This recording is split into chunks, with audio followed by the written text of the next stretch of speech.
இந்த உயிரணுக்களாக மாற்றி எந்த உணர்வின் சத்தோ அதற்கு தக்கவாறு அந்த அணுவின் தன்மை ரூபமடைகின்றது. ஆக இதை போல நம் உடலுக்குள் உருவாகி கொண்டே நாம் இந்த சுவாசிக்கும் போது எண்ணங்களாகி எண்ணத்தின் நிலைகள் கொண்டு அந்த உயிரணுக்களாக மாற்றி அந்த உணர்வின் செயலாக்கங்களாக நம் உடலை உருவரச் செய்கின்றது. ஆனால் நமது பிரபஞ்சமோ விண்ணில் சுழன்று வரும் நட்சத்திரங்கள் மற்ற மண்டலங்கள் என்று வெளிப்படும் சத்தை இந்த நட்சத்திரங்கள் தனக்குள் கவர்ந்து பால்வெளி மண்டலங்களாக அமைத்து விடுகின்றது. பால்வெளி மண்டலங்கள் அமைந்த பின் அது சுழலும் வேகத்தில் அது தோள்களாக தூசிகளாக படர்கின்றது. அந்த தூசியின் தன்மையை அதே சமயம் இந்த கோள்கள் தனக்குள் உணவாக உட்கொள்ளுகின்றது. உணவாக உட்கொண்ட பின் ஆக இந்த நட்சத்திரங்கள் பிற மண்டலத்தின் உணர்வை இதனுடன் கவர்ந்து கொள்ளும் போது அதன் உணர்ச்சியின் வேகம் கதிரியக்கங்கள் அந்த உணர்வை வெளிப்படுத்தும் சக்தியாக இருக்கின்றது. அதே உணர்வின் சக்தியை கவர்ந்து கொண்ட பின் தூசியாக வந்த பின் அந்த சத்தை கோள்கள் தனக்குள் கவர்ந்து அது உரையச் செய்து அதை உரையச் செய்கின்றது. ஆக பாறைகளாகும் கற்களாகும் அது உருவரச் செய்கின்றது. அதிலிருந்து தொழில்களை வெளிப்படுத்தும் உணர்வுகளை பல கோள்கள் நட்சத்திரங்கள் ஆக 27 நட்சத்திரங்கள் உமைக்கும் நிலையும் அது துகள்களாக வரும்போது ஒன்றுடன் ஒன்று பின்னி அது கவருகின்றது. அது ஓடு பாதையில் எது எது அதிகமாக அந்த துகள்களை தூசிகளை உணவாக உட்கொள்ளுகின்றதோ அந்த உணவாக உட்கொண்ட நிலைகளுக்கொப்ப அது சுழற்சி எதனின் சுழற்சி நிலைகள் படிகின்றதோ அந்தந்த படிவங்கள் ஒவ்வொரு பக்கத்திலையும் மேக்னீசியம் இதை போல பல உலோகத்தன்மைகள் அங்கங்கே உலோகத்தின் தன்மைகளை அங்க படிவங்களாக அது படிவாகின்றது. இவ்வாறு அதிலிருந்து உருவான சுழற்சியின் வேகத்தால் ஏற்படும் வெப்பம் அது உமிழ்த்தும் நிலைகள் கொண்டு சூரியன் தனக்குள் கவர்கின்றது. ஏனென்றால் இதனின் ஈர்ப்பு துணைகள் இருக்கப்படும் போது மற்ற நஞ்சு கொண்ட உணர்வுகள் எதுவாக இருப்பினும் தன் சுழற்சியின் வேகத்தால் வரும் வெப்பத்தால் நஞ்சினை பெருக்கிவிட்டு வெப்ப காந்தங்களாக உருவாக்குகின்றது. ஆக தனக்காக உணவாக எடுத்துக்கொண்டு மற்றதை மலமாக கழித்து விடுகின்றது. கழித்த மலங்கள் பூமியிலே படர்ந்தாலும் அது வெளிப்பட்டு வரப்படும் போது அந்த உணர்வின் தன்மை தன் உணர்வின் சத்தை வெளிப்பட்ட பின் அது எதுவோ அதை கவர்ந்து கொண்டு வந்த பின் அந்த சூரியனிலிருந்து வரக்கூடிய வெப்பகாந்தம் மீண்டும் உணர்வின் அணுக்களாக மாற்றுகின்றது. இவ்வாறுதான் பிரபஞ்சத்தின் இயக்கம். அதிலே தோன்றிய உயிரணுக்கள் சந்தர்ப்பத்தால் உயிரணுக்களாக தோன்றியதான். ஆக உணர்வின் தன்மை இயக்கமாக்கி உணர்வினை ஜீவ அணுவாக மாற்றி ஆக உடல் பெறும் தருணத்தை பெறுகின்றது. இவ்வாறு பெருகி வந்த இந்த நிலைகளில் நமது உயிர் சூரியனாகின்றது. ஆக தனது உணர்வின் தன்மை கொண்ட எண்ணங்கள் முதல்ல இந்த சூரியன் உருவாவதற்கு முன் கோள்களாகி நட்சத்திரமாகிதான் சூரியனானது. இதை போல நமது உயிரும் இந்த முதல் நிலைகளில் அந்த அணுவித்தன்மை பெறும்போது அது உடல் பெறும் நிலைகள் வரும்போதுதான் சிவமாகின்றது. முதல் ஒளியின் தன்மை பெறுகின்றது. முதல்ல விண்வெளியிலே விஷத்தின் தன்மை தாக்குதா ஒளியின் தன்மை அதாவது வெப்பத்தின் தன்மை கொண்டு மின் அணுவாக மாறுகின்றது. அந்த அணுவின் தன்மை வரப்படும் போதுதான் அது ஒளி ஆகின்றது. ஆக மீண்டும் மற்றதோடு சேர்த்து எதனின் உணர்வின் தன்மையோ அறிவாக மாறுகின்றது. இதை போன்றுதான் நாம் எடுத்துக்கொண்ட உணர்வின் தன்மை நாம் உயிராக எடுக்கும்போது இந்த உணர்வின் தன்மை அறியும் தன்மை வருகின்றது. ஆக ஒளியாக மாறுகின்றது. ஆக இதை போன்று நாம் உயிரணு தோன்றியதிலிருந்து ஒவ்வொரு மனத்தையும் அறிவால் அறிகின்றது, உணர்வால் இயக்குகின்றது, உணர்வால் உடலாகின்றது. இதை போன்றுதான் உணர்வுக்கொப்ப அந்த உடலும் அந்த உணர்வுக்கொப்ப அறிவும் அம்மனத்துக்கொப்ப தன் ஞானமும் இதை போல அது இயங்கி இயங்கி இயங்கி வருகின்றது. இவ்வாறு இயங்கி வந்த உயிரணுத்தான் பல கோடி சரீரங்களுக்கு அது பல கோடி உணர்வின் தன்மை கொண்டு இதை இணைத்து உணர்வின் இணைப்புக்கொப்ப மனமும் மனத்திற்கொப்ப ஞானமும் இதை போன்று தொடர்ந்து வரிசையில் தன்னை காற்றிலும் எதனுடன் எதன் இணைத்ததோ தன்னை கவர்ந்திடும் நிலைகள் கொண்டு இந்த மனிதனாக உருவாக்கிக் கொள்கின்றது. மனிதனாக எவ்வாறு வந்தது என்று பாம்பு மற்றவர்களிருந்து தப்பிக்க இந்த பாம்பு கருடனிருந்து தப்பிக்க எண்ணுகின்றது. பாம்பு மற்றொரு நரியிடமிருந்து தப்பிக்க நாயிடமிருந்து தப்பிக்க எண்ணுகின்றது. ஆனால் தவளையோ பாம்பிடமிருந்து தப்பிக்க எண்ணுகின்றது. ஆக வண்டுகளோ பூச்சிகளோ ஆக தவளையிடமிருந்து தப்பிக்க எண்ணுகின்றது. இதை போன்றுதான் தன்னை காற்றும் வலுகொண்ட நிலைகளிலிருந்து மீண்டிடும் உணர்வுகள் வளர்த்து நாம் மனிதனான பின் தீமையிலவே அகற்றிடும் உணர்வாக மனிதனாக பெறுகின்றோம். ஆக சூரியன் எவ்வாறு தான் கவர்ந்து கொண்ட நஞ்சினை பிளந்துவிட்டு ஒளியின் சிகரமாகின்றதோ இதை போல இந்த உயிரணு தோன்றிய பின் மனிதனான பின் எண்ணம் கொண்டு தீமைகள் அகற்றிடவும் தீமை அகற்றிய உணர்வை உயிருடன் ஒன்றி ஒளியின் சரீரமாக நிலை கொண்டு வாழ்ந்திடும் முழுமை பெற்றவன் மனிதன். ஆக சூரியன் ஒரு பிரபஞ்சத்தை உருவாக்கியது. ஆக இந்த உயிர் பேரண்டத்தின் நிலைகளிலே ஒரு பிரபஞ்சமாக உருவாக்கியுள்ளது. ஆக பேரண்டம் என்றது இந்த 20 அதாவது நாம் சூரிய குடும்பம் 27 அதாவது 2000 சூரிய குடும்பங்கள் சேர்த்தான் ஒரு பேரண்டமாக இருக்கின்றது. இந்த பேரண்டத்திலிருந்து நாம் அனைத்தும் நகர்ந்தெடுத்து இவை எல்லாம் வடித்தெடுத்துக் கொண்ட நிலைகள் தான் உயிரணுவின் தோற்றம். ஆக ஒவ்வொரு சரீரத்திலையும் இந்த 2000 சூரிய குடும்பத்திலும் பேரண்டத்திலும் சூரிய குடும்பம் பிரபஞ்சம். ஆக 2000 சூரிய குடும்பம் சேர்ந்த பேரண்டமாக மாறி இதை காட்டிலும் அகண்ட பேரண்டம். பேரண்டம் ஒரு குறிப்பிட்ட இலைகள் கொண்டு அகண்ட பேரண்டம் என்கிறது இந்த பேரண்டத்தில் இல்லையே இல்லாத நிலைதான் அகண்ட பேரண்டம் என்பது. பேரண்டம் என்பது 2000க்குள் 1000 ஆனாலும் இது பேரண்டம் தான். ஆகவே இவ்வாறு அதனில் வடித்த நிலைகள் ஒரு சூரிய குடும்பத்திற்கும் ஒன்றுக்கொன்று தொடர்பாகி அதிலிருந்து உமிழ்த்திய நிலைகள் வடிகட்டி இந்த நட்சத்திரங்கள் அதற்குள் சேர்த்து அதற்கு தகுந்தவாறு ஒவ்வொரு சூரிய குடும்பமும் மாறுகின்றது. இதே போல்தான் மனிதன் ஒவ்வொரு உயிரும் நமக்குள் இருப்பாலும் ஒவ்வொரு மனிதன் ஒவ்வொரு சோக நிலைகளோ வேத நிலைகளோ சார்ந்த நிலைகளோ இருப்பினும் அது நாம் பழகும் சூழ்நிலையை ஒப்பதால் யாரிடம் அதிகமாக சேர்கின்றமோ அவருடைய தீமையை வெறுப்பு உணர்வை கொண்டுதான் நாம் உயர்ந்த நல்லவராக இருப்பினும் பலருக்கு உரை செய்தாலும் பிறருடைய கஷ்ட உணர்வுகளை எல்லாம் கேட்டு இழந்தால் அந்த நஞ்சு கொண்ட உணர்வின் தன்மை கொண்டு இந்த சூரிய குடும்பமும் கெடும், நம்முடைய உடலும் கெடும். பின் இதனின் நிலைகள் மாற்றமாகின்றன. இதை போலதான் இன்று 2000 சூரிய குடும்பங்களில் குருநாதர் காட்சிய அறுபடியில் இதெல்லாம் நான் லேசில் சொல்லுகிறேன் என்று எண்ண வேண்டாம். என்னை அங்கேயே அழைத்து சென்றார் என் குருநாதர். அந்த அண்டங்களில் எவ்வாறு இயக்குகின்றது, அந்த எடுத்துக்கொண்ட உயிரினங்கள் வளர்ச்சி எப்படி இருக்கின்றது. இந்த 2000 சூரிய குடும்பங்கள் முடி இருப்போரும் உண்டு, கூடையாக இருப்போரும் உண்டு. தன்னை காட்டு நம்ம பூமியை காட்டும் மிகவும் விஞ்ஞான அறிவில் உயர்ந்தோர் உண்டு. அங்கே விஞ்ஞான அறிவு நிலைகளும் இங்கே நுண்ணி அலைகள் கொண்டு நாம் எப்படி எலக்ட்ரானிக் இந்த நிலைகளை செயல்படுகின்றோமோ அதே போல ஒரு யந்திரத்தை மாற்றுகின்றோமோ இன்று மந்திர ஒலி கொண்டு இன்று மனிதனை உருகொலை செய்து ஆவியாக மாறுகின்றானோ கூடு விட்டு கூடு பாய்கின்றானோ இதை போன்ற இந்த பூமியில் இருப்பது போல இந்த 2000 சூரிய கிழமையில் 4 சூரிய குடும்பங்களில் அவர்கள் இதே போல முயற்சிகள் தன் உணர்வின் தன்மை தனக்குள் எடுத்து உடலையே ஒளியாக மாற்றி எங்கு வேண்டுமென்றாலும் செல்லும் தருணம் மந்திர ஒளிகளால் உருவாக்கப்பட்டவர். நம்ம நாட்டை காட்டிலும் அங்கே மந்திர ஒளிகள் கொண்டு உணர்வின் தன்மை ஒளியாக மாற்றி அங்க ஊடுருவல் நிலைகள் செயல்படும் தன்மைகள் உண்டு. இதையெல்லாம் குருநாதர் காட்டிய நிலைகள் கொண்டுதான். ஏனென்றால் முந்தி இதெல்லாம் ஏன் சாமி சொல்லலையேன்னு நினைப்பாங்க. எதை சொல்றது எதை மனசுல வச்சுக்கிடுவாங்க. அந்தந்த காலம் வரும்போதுதான் இதை உங்களுக்குள் நாம் பதிவு செய்கிறேன். ஆகவே இதை போல எலக்ட்ரானிக் ஒரு பொருளின் தன்மை கூட்டி ஒரு பொருளின் தன்மை ரூபமாக நமக்குள் மாற்றி இந்த எலக்ட்ரானிக்கில் காட்டுகின்றாரோ இதே போலதான் அவர்கள் விண்விசியின் தன்மையை எலக்ட்ரானிக்காக தனக்குள் மாற்றி இன்று நம்ம பூமிக்கும் வந்து செல்லுகின்றார்கள். பறக்கும் தட்டு அந்த தட்டு என்று சொல்லலாம். இதையெல்லாம் அந்த எலக்ட்ரானிக்காக மாற்றுகின்றார்கள். தான் உந்து விசையின் தன்மையை இழுக்கின்றார்கள், குவிக்கின்றார்கள். தன்னுடைய நிலைமறை அடுத்தவர் வருமுன்னால் மறைந்து விடுவார்கள்.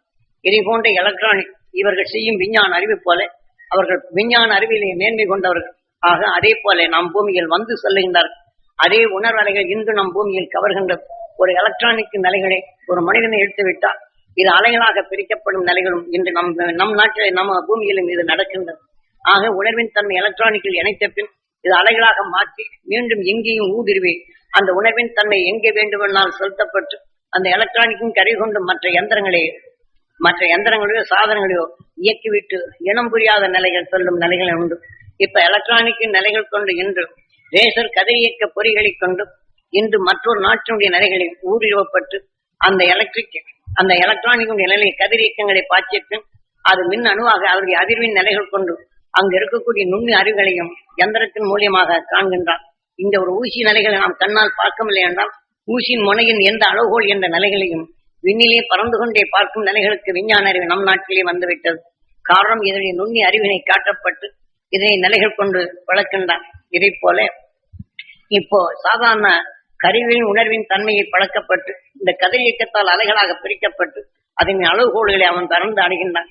ஆக ஒரு அலையின் தன்மை எந்த அளவு இருக்கின்றதோ அந்த நுண்ணி உணர்வின் அதிர்வுகளை கண்டுணர்ந்து அதனுடைய செயலாக்கங்கள் என்னதான் என்று அவன் காண்கின்றான்.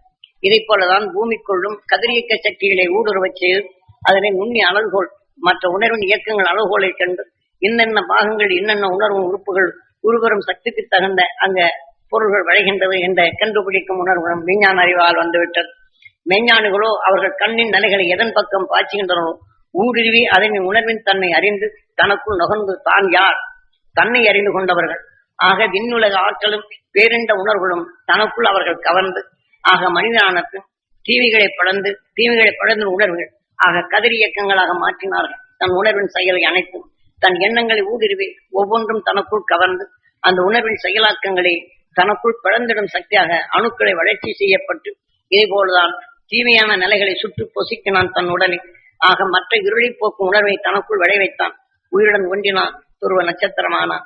அவனை பின்பற்றி சென்றவர்கள் அனைத்தும் இந்த தீமையை விளைக்கிடும் அது மெய்ஞானியின் உணர்வுகள் சென்றது.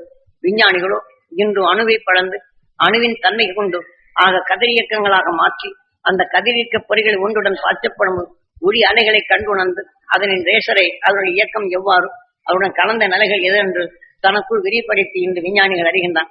ஏனென்றால் உங்கள் விஞ்ஞான பொறிகளில் நீங்க யார் விஞ்ஞானத்தில் இருந்தாலும் சரி, இந்த நான் சொல்லும் பொறிகளுடைய நிறைகள் அங்கு சிந்தித்து பாருங்கள். அந்த பொறியின் அளவுகோல் இன்று நான் சொல்லுகின்றேன். அந்த அறிவின் பொறிவின் அறிவுகோள்களை விஞ்ஞானிகள் வெளிப்படுத்துவார். ஏனென்றால் என் குருநாதர் அவர் எவ்வாறு செயல்படுகிறார் என்ற நிலைகளை அதனுடன் தொடர்பு கொண்டு இந்த விண் அணுக்கொழினுடைய நிலைகளையும் அதே சமயத்தில் கதிரியக்க பொறிகளுடைய நிலைகளும் உணர்வுகள் எதுடன் ஊடுருவதோ அதை எவ்வாறு பழக்கின்றது, பிறந்த நிலைகள் எவ்வாறு அதிர்களால் அழைகின்றான், அதை இணைத்துக் கொண்ட பின் எவ்வாறு இயக்குகின்றான் என்ற நிலையை தெளிவாக எடுத்து உரைத்தார். அதைதான் உங்களுக்கும் நான் சொல்வது. இவ்வளவு சொன்னால் நான் படிக்காதன்னு சொல்லியாச்சுன்னா அப்புறம் இந்த இதுல இன்னொரு படித்தவர்கள் விஷயத்தை நிறைய எடுத்துக்கொள்வார்கள். ஆனா அவருடைய ஆராய்ச்சிக்கு கொண்டு போவார்கள். ஆக விஞ்ஞான அறிவிக்க பயன்படுத்துமே தவிர மெய்ஞான உணர்வை அதிர்களை நமக்குள் செலுத்தி இந்த உணர்வு எண்ணத்துடன் பாய்ச்சப்படும் போது தீமையை பழக்க முடியும். ஆனால் அதே சமயத்தில் மனிதனால் விஞ்ஞான அறிவுக்கு மூலமான நிலைகள் மந்திர ஒளிகள். ஆக ஒளியின் தன்மை தனக்குள் காட்டப்பட்டு இந்த உணர்வின் பொறிகளை எவ்வாறு அவன் அறிந்தானோ அதன் உணர்வின் தன்மை கொண்டு இன்று மந்திர ஒளிகளை மனிதனுக்குள் ஊடுருவச் செய்து இந்த உணர்வின் தன்மை செயற்கையில் உருவாக்கி அந்த உணர்வின் தன்மை கொண்டு வருதான் மதங்கள். மதத்தின் அடிப்படை குறிக்கோள் எதுவும் இதை எண்ணத்தால் சொல்லி இதை மந்திர ஒளிகளாக மாற்றி உணர்வின் நினைவாற்றலை எதிருடன் பிணைந்து ஒளி அலைகளாக பாய்ச்சுகின்றார்கள். அந்த பாய்ச்சி உணர்வின் தன்மை கொண்டுதான் அந்தந்த மதம் கண்ட வழிகளில் ஆக விண் பொறிகளின் நிலைகளையும் ஆக புவிக்குள் இருக்கும் பொறி உணர்வுடைய நிலைகளையும் ஆக மண் கல் இவைகளை அறிந்துணர்ந்தான். ஆக இன்று 1008 என்றும் இதை கோடி என்றும் கோடியின் உணர்வுகள் கொண்டு ஒரே சொல்லை கோடியாக உணர்த்தி உணர்த்தி உணர்த்தி அதில் எதனின் நினைவுகளை கூடி கொண்டருகின்றார்களோ எதனின் தன்மையை முதலே மண்ணில் இருக்கக்கூடிய நிலைகள் எதன் உணர்வுகள் எந்த நிலைகள் அறிவறிகின்றது. அதை காட்டிலும் பழக்கும் நிலைகள் வரப்படும் போது விண்ணின் ஆற்றலுடைய நிலைகளை ஆக மற்ற கோள்கள் எவ்வாறு உருவானது என்று அதிலே மின்னி விண்ணி அதில் உணர்வுகளை வடிக்கப்படும் போது ஆதியில் பேரண்டம் எப்படி இருந்த நிலைகள் இருந்தது, இதுல எப்படி ஒரு உணர்வின் பொறிகள் எப்படி ஆனது என்று பல கோடிகள் வரப்படும் போது இதுதான் என் குருநாதர் சொல்வார். கோடி கோடி கோடி கோடி கோடி விட்டார்னா தடீன்னு அப்ப அங்க போகும் என்ன அந்த மிளகாயில காரத்துல கோடி இனிப்பில கோடி அது என்னமோ சொல்லுவார். அந்த கோடி கோடின்னு அடிச்சாருன்னா கோடின்னு சொல்லும் போது அடி விழுவும் தெரியும். இந்த அடி விழுந்த உடனே நினைவெல்லாம் அவர் நினைச்ச நினைச்சல் கொண்டு போகும். அதை வச்சுதான் பொங்க ஊத்த சொல்றது. இல்லாம நான் இதை பார்க்க முடியும். அடிச்ச உடனே அவர் உணர்வுகள் எதுவும் ஆழ பதிவு செய்து இந்த உணர்வின் சக்தி விண்ணை நோக்கி பேரண்டம் ஆனதும் முதல்ல மண்ணுக்குள் ஆன நிலையும் இதிலிருந்து தொடர்ந்து ஆக இதனுடைய உணர்வுகள் இந்த பிரபஞ்சத்திற்குள் எப்படி ஆனது என்றும் பிரபஞ்சத்திற்குள் ஆனதும் இந்த பேரண்டம் எப்படி உருவானது என்றும் பேரண்டத்திற்கு முந்தி அகண்ட பேரண்டம் எப்படி இருந்தது அதனை செயலாக்கங்கள் எப்படி இருந்தது என்றும் இதைதான் பட்னியோட கிடந்து இதை உணவாக எனக்கு கொடுக்கவில்லை, அதை உணவாக கொடுத்தார். அதைதான் உங்களுக்கும் உணவாக கொடுக்கின்றேன். இந்த உணர்வின் பொறிகள் உங்களுக்குள் ஜீரணமாகி இது முளைக்க தொடர்ந்தால் அந்த ஞானிகள் கண்ட உணர்வு உங்களுக்குள் விளைந்து அதன் நிலை நீங்களும் எளிதில் அடைய முடியும். ஏனென்றால் இப்போ வாடிய செடிக்கு எப்படி உரம் இடுகின்றமோ இதை போலதான் உங்களிலே இந்த உரச்சத்தை அரும் ஞானிகள் கண்டுணர்ந்த உணர்வினை உங்களுக்குள் உரமாக இணைக்க செய்வது சாதாரணமானது அல்ல. ஆகவே அண்டத்தின் அகண்ட விரிவின் தன்மை அறிந்துணர்ந்த ஞானி தன் உணர்வின் தன்மை தனக்குள் தெரிய செய்து அந்த உணர்வின் அலையால் என்றும் உயிருடன் ஒன்றி ஒளியின் சரீரமாக நிலை கொண்டு முழுமை அடைந்துள்ளான் கல்கி. ஆகவே அந்த நிலையை நாம் அனைவரும் பெற முடியும். அதை நாம் எல்லையாக வைக்க வேண்டும் என்பதற்குத்தான் உங்க வாழ்க்கையில் வாடிய உணர்வுகள் எத்தனையோ உங்க உடலில் கோடிக்கணக்கான குணங்கள் இருப்பனும் இந்த கோடி கணக்கின் குணங்களும் இது எவ்வாறு உருவான என்ற நிலையை உங்களுடன் நிலைப்படுத்தி இது அண்டத்தின் பேரண்டத்திலும் இணைத்து இதனுடன் மனிதனான நாம் மனித உணர்வுண்டு நாம் அந்த மகிழ்ச்சியின் அது உணர்வுடன் இணைத்து அந்த இணையின் தன்மை தனக்குள் அது பெருக்கப்படும் போதுதான் செடிகளுக்கு ஒவ்வொரு செடிகளுக்கும் ஒவ்வொரு விதமான உரம் உண்டு. இதே போலதான் அருஞானி உணர்வுடைய நிலைகள் மிக சக்தி வாய்ந்த உரமாக உங்க உணர்வுக்குள் இணைக்க செய்து இந்த உணர்வின் துணை கொண்டு என்றும் இந்த மனிதன் நிலைகள் கொண்டு அருஞானம் அந்த உணர்வின் தன்மை கொண்டு இருளை பிளந்து பொருள்காணும் நிலைகளும் பொறிகள் உங்களிடத்தில் உருவாக்க வேண்டும். அந்த என்பதற்குத்தான் இதை இணைத்து உங்களில் இதை இணைய செய்வது. காரணம் இந்த உடல் நாம் நீண்ட நாள் இருப்பதில்லை, யாரும் இருந்ததில்லை. ஆக நீண்ட நாள் இன்றும் வாழ்ந்து கொண்டுள்ளார்கள். ஆக இந்த உடலை வைத்துதான் உணர்வினை ஒளியாக மாற்றி உயிருடன் ஒன்றி ஒளியின் சரீரமாக நிலை கொண்டிருக்கின்றான். பேரானந்த பெருநிலை என்ற நிலையை முழுமையடைந்தவர்கள் அவர்கள். நாம் அனைவரும் அதை பெற வேண்டும். மனிதனான பின் தீங்கினை நீக்கிவிட்டு ஆக நாம் பல நிலைகளை பொருளை தனக்கு தக்க உருவரச் செய்த தெரிந்து கொண்டவன் நாம். ஆகவே இதையெல்லாம் உங்களுடன் இணைத்து பேசுகிறேன் என்று விஞ்ஞான அறிவும் மெஞ்ஞான அறிவுடைய நிலைகளை நாம் அறிந்து கொண்டால் போறோம்.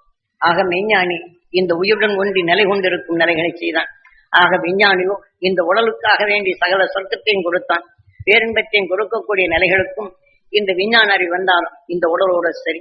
ஆக இந்த உடலை மடிந்த பின் எத்தகைய அறிவு கொண்டாலும் இது பூதகரணமாக இயங்கி இன்றொரு மனிதன் உடலுக்கு கொண்டு போய் அது பேயாக உருவாக்கும் நிறைய வருகின்றன.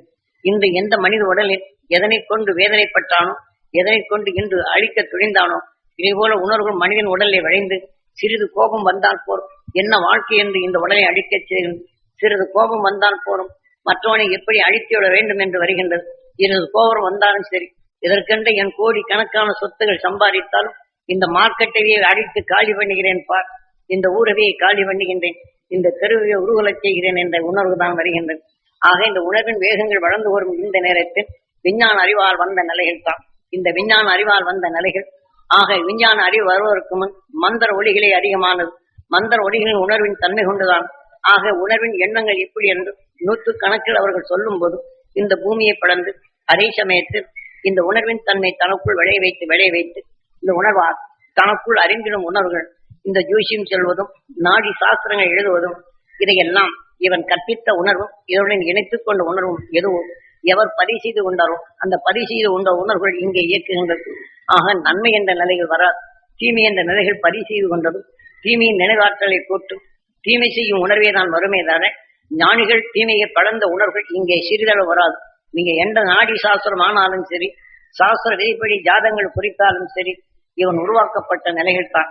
இயற்கையில் ஒரு மனிதனுக்கு ஜாதகம் இல்லை. ஜாதகம் கவனிப்பதை மனிதன் எண்ணத்தில். ஆக விண்ணுலக நிலைகளில் உயிரின் உணர்வின் தன்மையை ஆக தீமையை பழந்திடும் உணர்வு பெற்ற மனிதன் தீமையை பழந்து உணர்வின் தன்மை உண்மையில் உயிரை ஒளியாக ஆவதுதான் உண்மையான ஜாதகம்.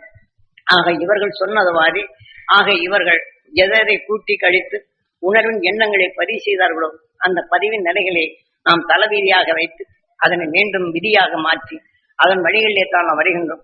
ஆக ஒரு மனிதன் அக்களை அதாவது விதையை ஒரு செடியின் வித்தை உருவாக்கி அந்த உருவாக்கிய வித்தை போட்டது எதனை கலந்து அந்த உணர்வின் சத்தை வித்தாக முளைத்ததோ இதை போன்றுதான் இவர்களும் இந்த ஜாதகம் ஜோசியம் இவைகளும் எண்ணங்கள் கொண்டு உருவாக்கப்பட்டு அதனை நம்பிக்கைகள் ஏற்பட செய்து இந்த உணர்வின் தன்மை பதிவாக்கிவிட்டால் ஒரு வித்தாகி விடுங்கள்.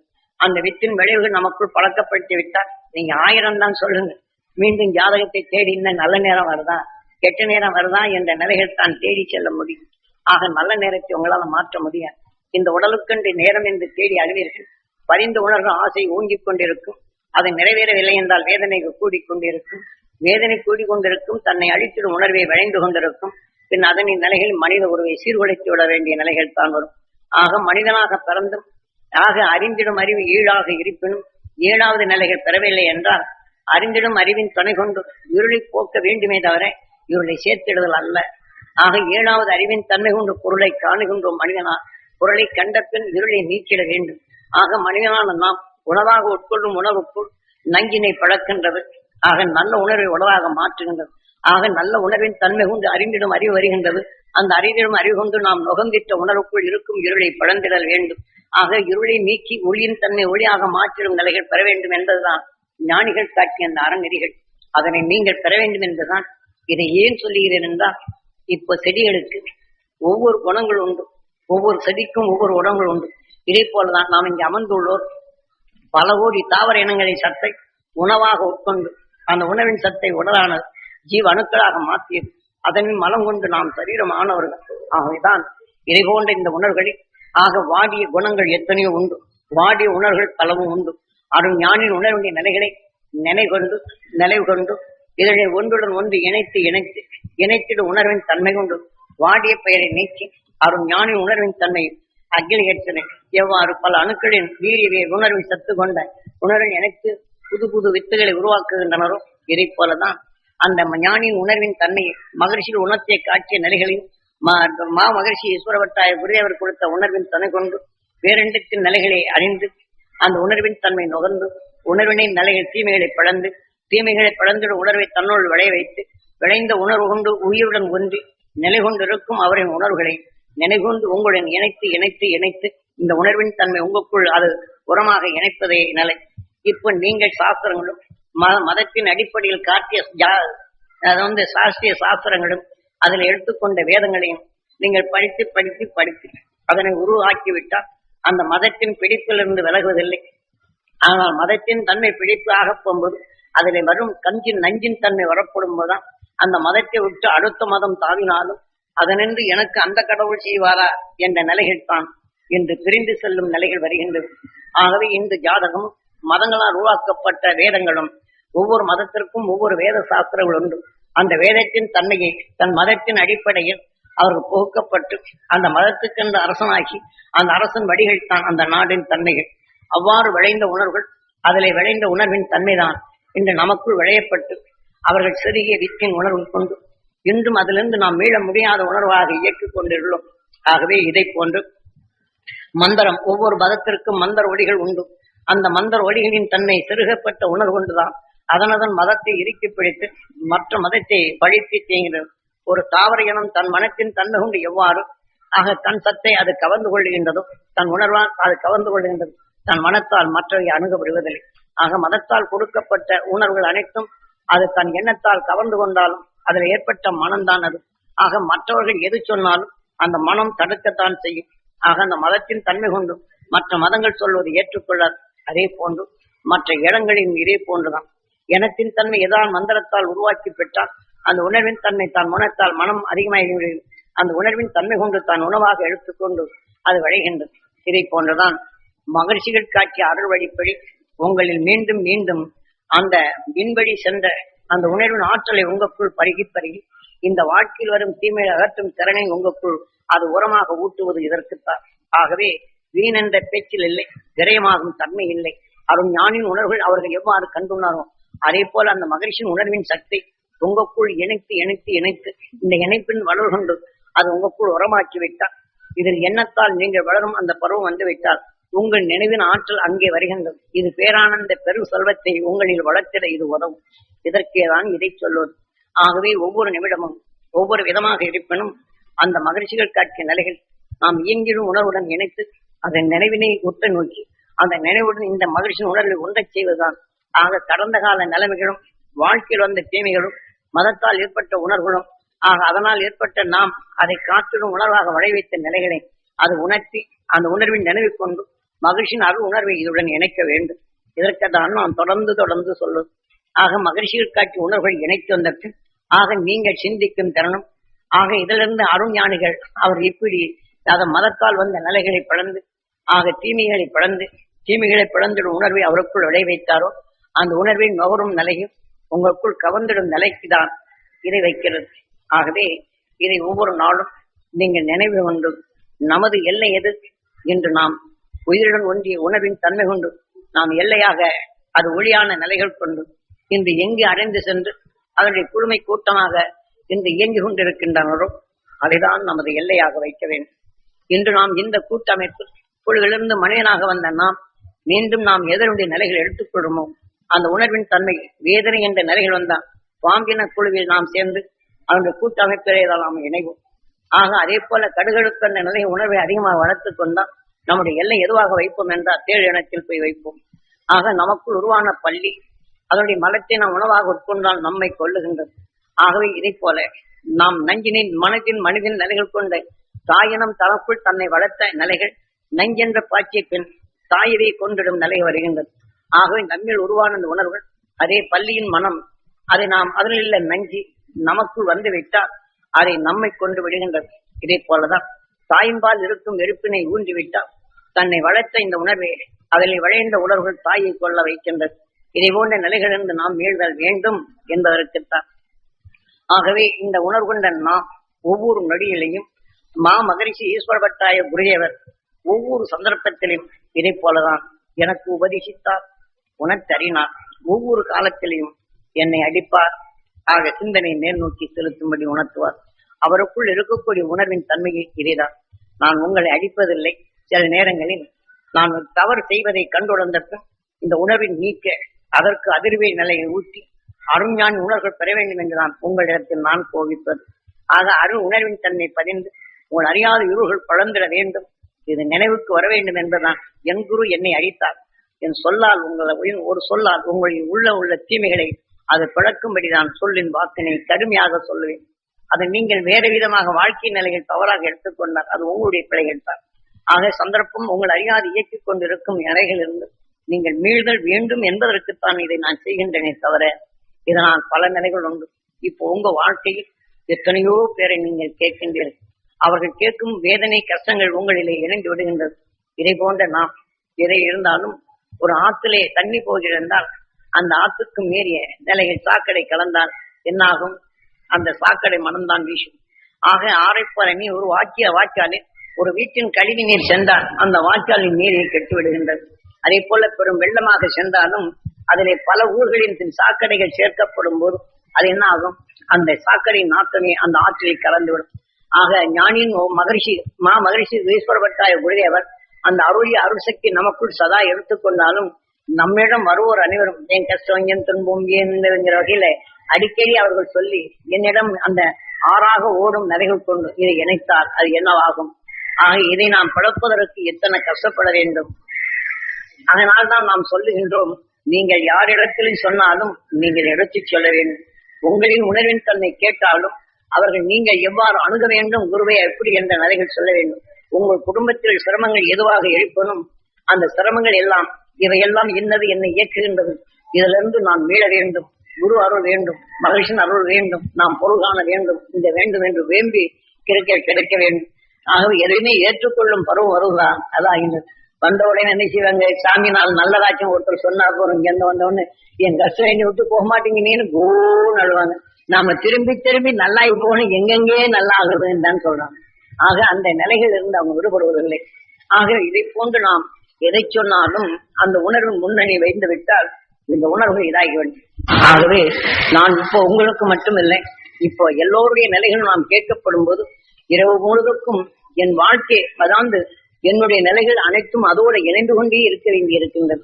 காரணம் வந்து கேட்பவருடைய உணர்வுகளும் அவருடைய கஷ்டம் நஷ்டம் இவைகள்லாம் நாம் எவ்வளவு சொன்னாலும் அவங்க கேட்பதில்லை.